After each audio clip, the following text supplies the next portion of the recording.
Hi guys, what is going on? Thanks for stopping by, welcome to this video and welcome to my channel where I focus on free-to-play, early game, mid-game stuff. Guys, I'm still on holiday, so sorry for any weirdness, sorry for the background, sorry for any lack of quality.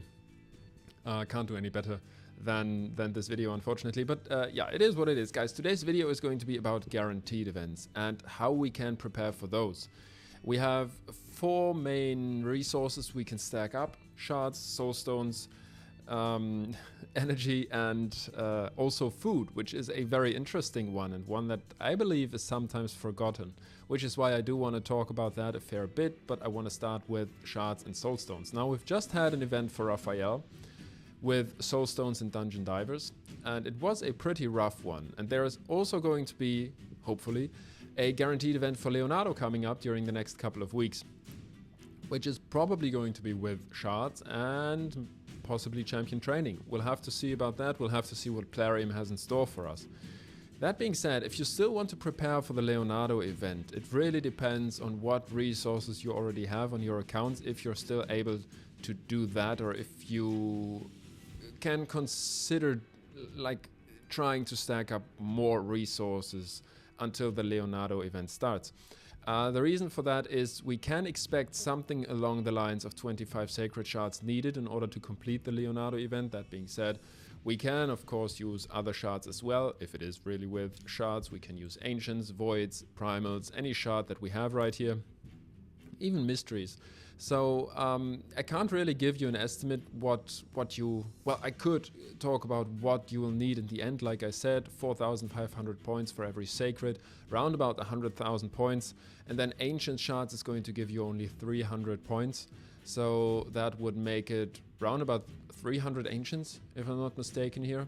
A bit more, 330 ancients. You know, something along those lines in order to complete an event like this or get close to completing it. And then there might be a 5-star soul in there for Leonardo as well, which will probably cost you very similar points. But these are only estimates. That's something that, you know, just something to give you an idea. Look at your account. Do you still want to try to prepare for Leonardo, or is it just hopeless? You know, that's definitely something that's up to you. That being said, I want to talk about how we can stack up these resources that we have right here. So first, I said I wanted to talk about shards and soulstones. Now, shards, I think, is a bit easier than soulstones, at least if you can do Ultra Nightmare Clan Boss, and preferably Nightmare Clan Boss as well, because we get a good amount from there alongside events and, you know, just some other places where we can get shards.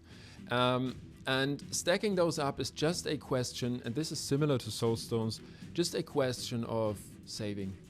And I think saving shards is very much down to your attitude, to everybody's attitude. What do you see in shards? You know, what are shards for? That's a big question, I think. And a long time ago, and I've actually liked to do this. A long time ago, I decided to view shards differently, and shards are not resources that give me champions, for me personally. I don't view them as resources that give me champions. It's nice when you open them for a certain event that you might get something decent, but the chances are so bad, even on 10 times event, on 2 times events, on other stuff, even on those get one legendary, get an extra legendary, even those events, I feel like we have such bad chances of getting good champions from those events, because we have so many champions in the game these days, that I feel like shards are in the game, or are a resource to get guaranteed champions. And I mean by that, guaranteed champions from guaranteed events, and also guaranteed champions from fusion. That's how I view shards, and that actually makes it relatively easy to save up shards, to be honest. I mean, I'm very efficient. I'm like, I try to cheese as much as I can. You know, I do summon events with mystery shards. I do champion chase tournaments with fragment fusions and stuff like that. And I really try to open as little shards as possible for fusions. And then there is a good chance that you'll have enough shards saved up when there is a guaranteed event coming along the way. I guess it is the most efficient method, but I totally understand when this is, going a bit too crazy, because this game really is about RNG. It is about gambling a bit. And if you enjoy that, don't take the enjoyment out of your game if you don't want to. But I'm actually playing the game more resource focused, and I'm taking away enjoyment from banking up resources as well. And that's why going for fusions and going for guaranteed events is something that has really been worth it for me in the past. Not only in terms of enjoyment, but also in terms of the champions that we get, because we know we are going to get really good champions. So do consider if that is a way that you want to play this game. It's a very similar thing for me with soulstones, actually. I don't view them, and I talked a bit about this when I opened my soulstones for Raphael. I don't view them as a resource that as a resource that gives me souls. I just view them as a resource that can give me guaranteed champions, because there have been in the past, I don't know how many it has been up till now, but soulstones are regularly used to do guaranteed events by Plarium. So or you could use them to get some good rewards in some other events. I do recommend going for guaranteed events though. And that's why, and that's how I'm able to save up these resources. Also, we will need to look for events and tournaments, of course, especially with the soulstones. We don't have anything like Clan Boss for the soulstones. So if we want to bank those up, we really have to target a couple of events or tournaments that are going to give us some soulstones. Just like we have this one going on right here. I'm still doing Phantom Shogun on stage 7. Oh no, Sand Devil, sorry. I'm still doing Sand Devil on stage 7.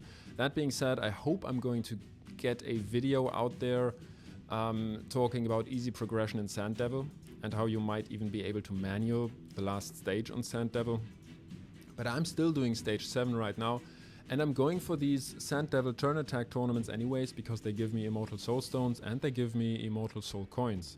So that translates into 1.5 Immortal Soul Stones per turn attack tournament, per Sand Devil turn attack tournament. And that's worth, at least it's worth my while, especially because we don't have any crazy events going on right now.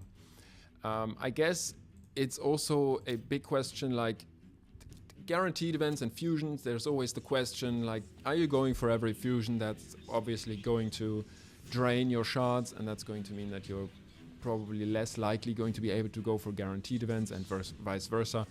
You'll just have to see which way you want to go there. But if you ask me, I'll definitely recommend not pulling shards for the gambling aspect of the game. That's just my approach. It has been working pretty well for me in the past. So yeah, that's how I would go. Now, there is 2 more things that we can do in order to complete guaranteed events. One is going to be Dungeon Divers, or Gear Hunters, how it's called these days. And that is really rough. We've just had that on Raphael, and just to give you a good idea here, I spend all my daily energy. I spent 1,500 gems. And I don't know, there is calculations out there how many energy you need exactly. I don't know to what amount of energy that the resources I spent really translates, but just to give you an idea here, I spent all that energy and all those gems, and I got 8,000 points out of 40,000 points, and I was like doing a lot of Dungeon Divers and Champion training, at least for looking at what I usually do. Yeah, and that means that Dungeon Divers really is rough. That's one thing. You don't get a good return for the energy spent in terms of points. And also it's really hard to save up for those. The only thing that you can save up for Dungeon Divers excuse me. The only thing that you can save up for Dungeon Divers is energy. And you can save up gems and energy, and that is a decent way to do this, getting these daily energy packs here in your inbox and just keeping them there, saving up gems. It is a decent way to do this, but you'll need energy for so many things, and also it's still going to be a bad return. So yeah, that's just the way it is, unfortunately. So I can't really recommend you going crazy on saving energy, because you'll need it for so much other stuff. champion training, on the other hand, we can save up food, and I'm going to show you something pretty crazy here, because I have been saving up food pretty hard, and I'll show you how much I was able to save up during the last 6 weeks, whilst completing all the champion training events, by the way. Do we still have something, one going on? No, I think, yeah, the last one just finished, probably yesterday. Yeah, I lose track of that when I finish those. I lose track if they're still ongoing or not. Yeah, like I said, I want to show you something pretty crazy here. My reserve vault is actually, it's full, it's maxed. I could buy more slots, but I'm not interested in doing that. I feel like I've saved up enough food. And it's only 4 stars and 3 stars, either on level 40, level 30, or, you know, base level. And I've done that by spending my energy in champion training and just leveling up more than I've been ranking up. So I try to finish these champion training events by getting champions to level 30, level 40, and rank 3 and rank 4. Like, I think it is a great method. There is big caveats to it as well. It's a grind. It's a crazy grind. Like, the last 6 weeks have been pretty crazy, but like I said, I'm having a bit of fun saving up resources, so that's relatively fine. Just looking at this and feeling like I'm prepared for Leonardo is pretty great. And that is going to also save me shards, and these shards I will then be able to spend on other stuff, like fusions, like another guaranteed event coming at some other point in time. There is a big caveat to this, though. It will drain your energy. I have been able to save up gems anyways. Like, the only time my gem count has been going down during the last couple of weeks has been during the Raphael event, because I spent 1,500 there. That being said, I am still mid-game, I am still early game. My account is getting a lot of resources from different places that you don't get later on. So especially looking at these 500 energy here, I got every week, then challenges, quests, missions. There is gems and energy there that really helped me out here. So I guess if we do this method, we can't really expect our gem count to go up all the time and saving food as well all the time. That being said, there is ways that can make this a bit easier. If we solo dungeons, that can save up food, especially the gear dungeons. Well, I guess it used to be especially the gear dungeons. These days, it's any dungeon, because I did a lot of Sand Devil and Phantom Shogun as well, and I got a lot of food from there as well. But you can actually solo the potion keeps. Many people don't need to do that anymore. I did have to do that at least a bit for Arbiter missions, for example. And Ice Golem and Dragon are very important to solo these. That can definitely make it, can make it a lot easier. Also, just, you know, making it easier for you, doing a little tricks in these events. For example, ranking up the skills of your champions during champion training events is going to help. To get the points that you need whilst not spending too much energy, and all these little things, you know, that can really help. There is a huge caveat here, though. If you want to save up food, then it is going to mean that you're going to miss out on ranking up more champions and getting more champions to level 60. That's what I'm trying to say here. So me on my account, I don't really have anybody that I really want to take to 60 right now. That being said, whilst saving up, I still took up Glade Wolf to rank 6, and I still got up Tagore to level 6, because I had use for those two. I haven't used Tagore yet, but I thought I would use him earlier in order. I already talked about trying to progress in Sand Devil. He would help me with that, and that's why I took him to 60 immediately. And Glade Wolf helps me in Iron Twins. He actually makes stage 15 possible for me, which is crazy. Like, I love Glade Wolf, to be quite honest, and I am going to make a video on him, a separate one. Talking about his different uses, mainly in Iron Twins and Fire Knight. Great champion, just amazing, and love that he's a rare. Absolutely love that.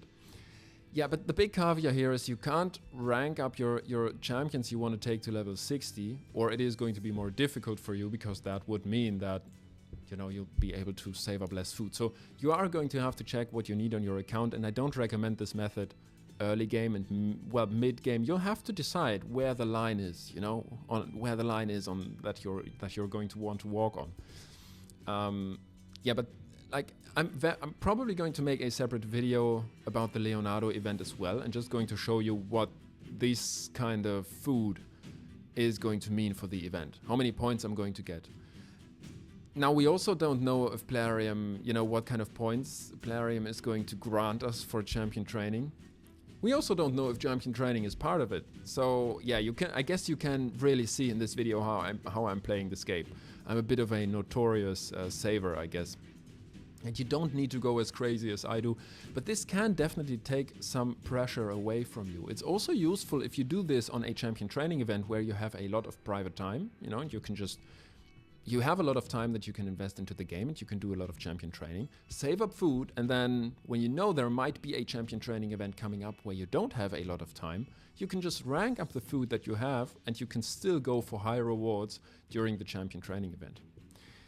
Yeah, but you know, like I said, in any case, it means being very, very active in the game. That much is for sure. However, you can also, if you're not very active, you can also, you know, slowly but surely save up food. That's definitely up to you guys. That's definitely up to you. Anyways, guys, I think I've been rambling a bit. I hope not too crazy. That's it for the video. If you have any other ways that you save up your resources, or if you have a different opinion on this, if you feel like this is not a efficient way to play the game, because it is. Like, for me personally, I feel like it is the most efficient way to play the game, which is why I'm making videos about it. If you have a different opinion on that, please do let me know. I'm very, very interested in this. I'm always interested in having conversations about efficiency and about the game in general. So just comment down below, guys. I hope this video has helped you. If you can't go for Leonardo with this method, which, you know, it takes time. That's the next caveat. It takes time. You'll have to be very patient with this method. But it might help you to go for fusions and guaranteed events in the future. And so I felt like it might be worth it to make this video at this point in time.